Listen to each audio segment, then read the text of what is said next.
네, 안녕하세요. 전국 선사박물관 이한용입니다. 네, 뭐 성장하는 걸 지켜봤다기보다 제가 뭐 같이 컸다고 하는 표현이 더 맞겠죠. 그래서 사실은 저희 대학교 때부터 저희 뭐 초대 관장님이셨던 백이동 교수님, 저희 은사님을 모시고 발굴조사서부터 또 박물관 계획, 또 사실은 현장 공사할 때도 이제 뭐 감독관이라 그럴까요? 이렇게 근무를 하고 정말로 제가 제일 좋아하고 또 제가 제일 아끼는 우리 전곡리 유적에서 이제 박물관도 만들고 지금 뭐 관장으로까지 일을 하고 있으니까 뭐 정말로 저한테는 굉장히 뭐 소중한 경험이고 기회고 그런 10년이었던 것 같습니다. 많은 분들이 굉장히 이렇게 뭐 우주선 같이 생겼다, 뭐 이렇게 미래 과학기지 같이 생겼다 이런 말씀들을 하시는데, 그야말로 우리 박물관에서 주된 전시물 주먹도끼라는 것은 구석기 시대의 최고의 하이테크 기술이 집적돼서 만들어진 구석기 최고의 명품이거든요. 그래서 우리 박물관 건물도 그런 구석기 시대의 하이테크를 전시하는 박물관답게 그야말로 뭐 울트라 모던 스타일로 그렇게 설계를 하고 건축을 했습니다. 인류의 역사라 그러죠. 수백만 년. 그렇죠. 인류의 진화라고도 하고, 거기에서 우리가 사람이 될 수 있었던, 우리가 인간이 될 수 있었던 가장 큰 이유는 바로 도구를 만들었기 때문이거든요. 그 도구를 처음 만들었던 시대가 이제 구석기 시대가 되겠습니다. 되게 300만 년 전에.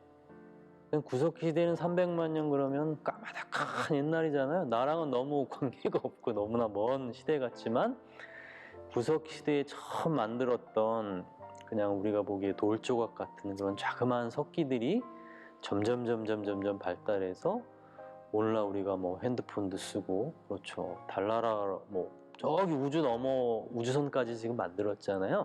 그럼 모든 인간의 과학기술의 결정체 처음 출발이 결국 구석기 시대의 석기였었다, 그런 생각이 들고, 또 앞으로 수십만 년, 수백만 년 또 우리는 죽어서 없어지겠지만 또 우리 지구의 역사, 인류의 역사가 계속될 것이잖아요. 그래서 구석기 시대와 연결되어 있는 나, 그리고 또 미래와 연결되어 있는 나, 그런 것들을 우리 구석기 시대를 생각하면서 또 선사박물관에서 한 번쯤 이렇게 생각해 보는 것, 이것이 바로 우리의 삶을 뭐라 그럴까, 조금 풍요롭게 해준다고 할까, 그런 관점에서 우리가 구석기를 소중히 여기고 관심을 가져야 될 이유가 아닐까, 그렇게 생각해 봅니다.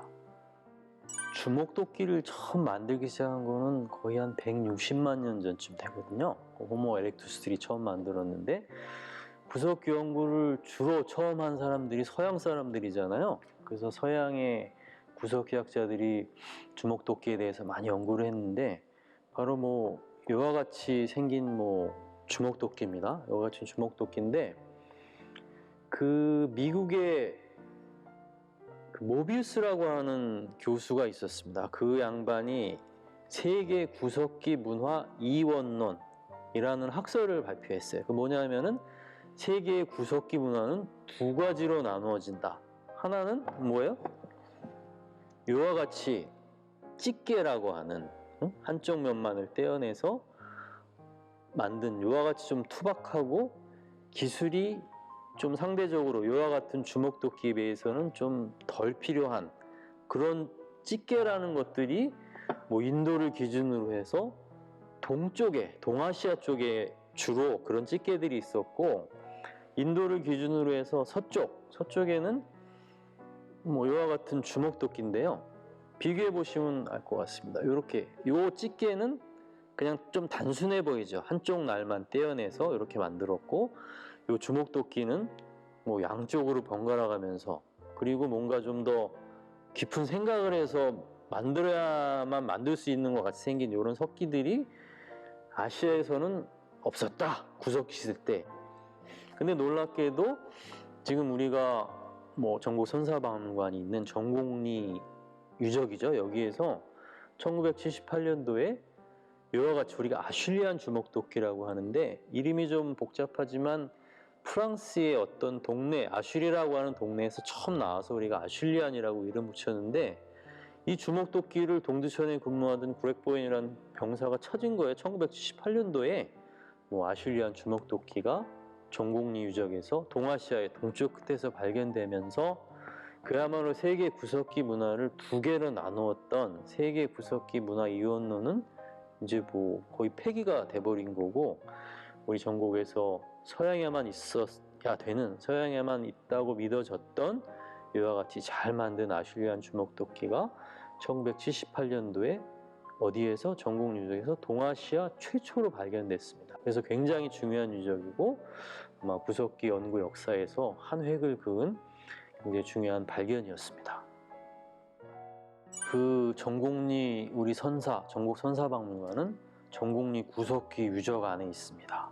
전곡리 구석기 유적은 뭐 전곡리 구석기 축제 너무 유명하죠. 지금 뭐 한 거의 30회째 되고 있는데, 매년 요 세계 그 많은 고고학자들이 전곡리 구석기 축제에 참여를 합니다. 세계 구석기 체험 마을이라고 하는, 그래서 구석시대 생활상을 직접 체험 볼 수 있는 그 마을을 전 세계 이제 뭐 독일, 스페인, 뭐 프랑스, 뭐 일본, 대만 이런 고고학자들이 많이 참여를 해서 그동안 1년 동안 있었던 자기들의 활동도 발표하고, 앞으로 세계 구석기 연구에, 그리고 많은 사람들이 구석기를 즐길 수 있는 프로그램 뭐가 있을까, 이런 것들을 서로 발표도 하고 정보도 교환하고 하는 그런 학회를 매년 하고 있는 것이고, 거기에 참가하는 그 외국 학자들이 스스로 전곡 패밀리라고 하는 또 그런 단체도 만들어서 지금 온라인으로도 서로 안부도 교환하고 매년 같이 활동을 하고 있습니다. 그래서 뭐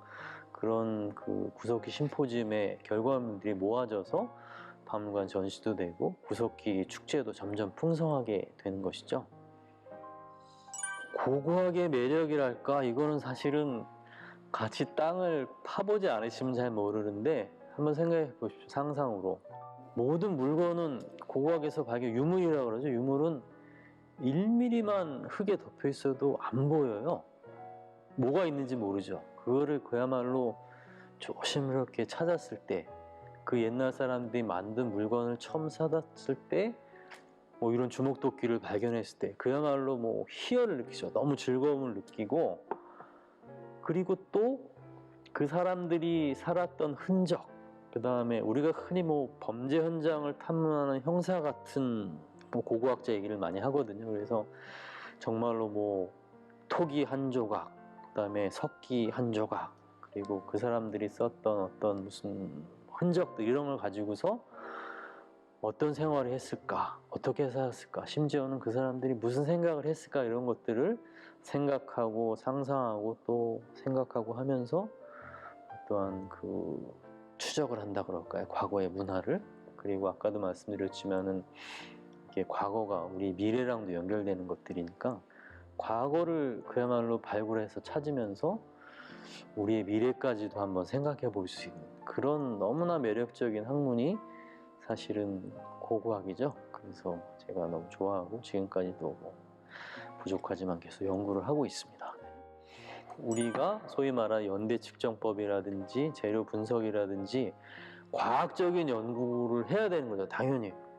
보니까 한 30만 년 정도 된 느낌이 옵니다. 이건 고고학, 과학이라고 할 수 없잖아요. 이 돌에 담겨 있는 여러 가지 과학적 사실들을 우리가 뭐 굉장히 다양한 방식으로 연구를 해서 종합을 해보니 이 주먹도끼는 30만 년 된 주먹도끼입니다. 이렇게 얘기를 해야 되는 거거든요. 그래서 고고학은 첫 번째로 그 연대를 알기 위해서도 우리가 다양한 연대 측정법이라고 하는 과학적인 그 연구자들과 같이 협력을 해야 되고, 유물들은 땅에 묻혀 있잖아요. 이 땅이 어떻게 쌓이고 어떻게 식혀나가고, 지형하시는 분, 지질하시는 분들, 그 다음에 이런 미세 토양 분석하시는 분들, 이게 자연과학자들과 끊임없이 이렇게 그 협력을 해야 되는 그런 연구 분야입니다. 그래서 고고학은 그래서 인문학이기도 하면서 또 과학이기도 하면서 뭐 굉장히 요새 뭐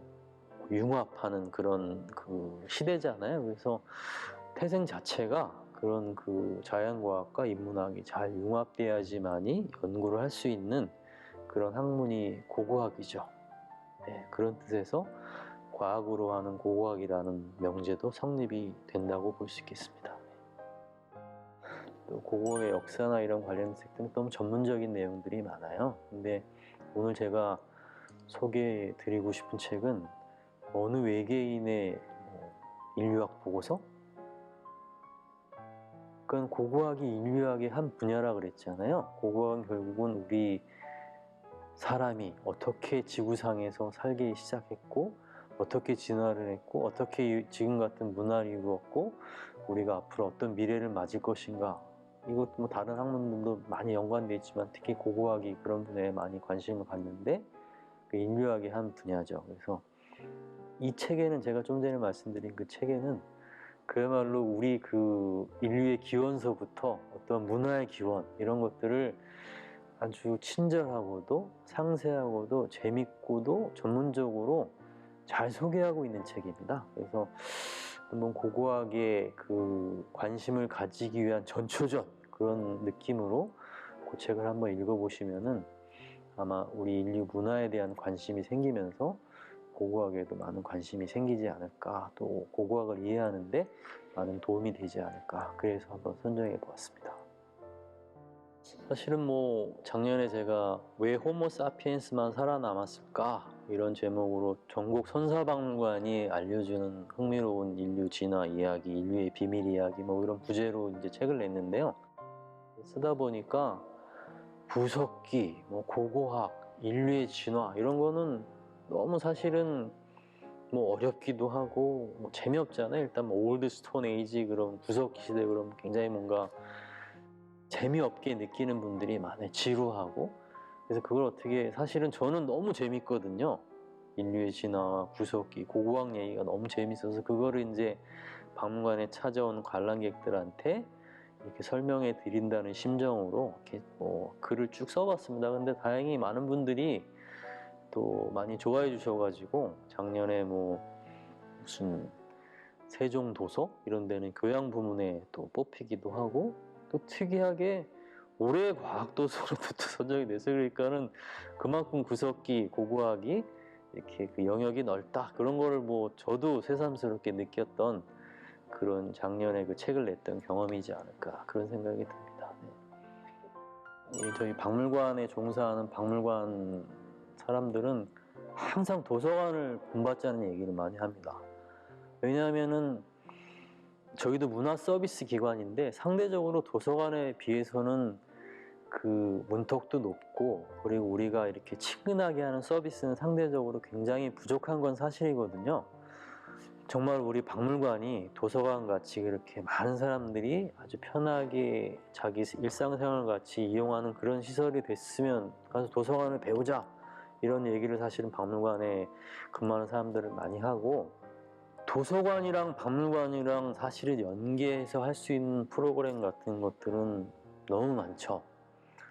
도서관에서 만들어진 책, 그렇죠. 도서관에서 그 사람들이 읽는 책과 관련된 내용들을 우리 박물관에서 뭐 유물이라고 하는 이런 자료로 같이 전시도 할 수 있는 것들이고 또 반대로 박물관에서 전시하는 뭐 예를 들면 전국 선사박물관이다 그러면은 뭐 전국 선사박물관을 방문하기 전에 읽어볼 만한 책 이런 것들을 뭐 도서관에서 이렇게 또 선정해서 알려줄 수도 있는 것들이고 해서